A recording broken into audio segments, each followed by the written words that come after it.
علامہ اقبال نے فرمایا، گونگی ہو گئی آج کچھ زبان کہتے کہتے، ہچکچا گیا میں خود کو مسلمان کہتے کہتے۔ یہ بات نہیں کہ مجھ کو رب پر یقین نہیں، بس ڈر گیا خود کو صاحب ایمان کہتے کہتے۔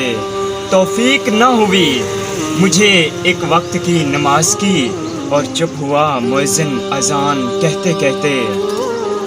کسی کافر نے جو پوچھا کہ یہ کیا ہے مہینہ، شرم سے پانی ہاتھ سے گر گیا رمضان کہتے کہتے۔ میری الماری میں گرد سے اٹی کتاب کا جو پوچھا، میں گڑ گیا زمین میں قرآن کہتے کہتے۔ یہ سن کے چپ سادھ لی اقبال اس نے، یوں لگا جیسے رک گیا وہ مجھے حیوان کہتے کہتے۔ ماشاءاللہ ماشاءاللہ سر، کمال ہے نا، بڑی کمال ہے ماشاءاللہ، بہت اچھے سر۔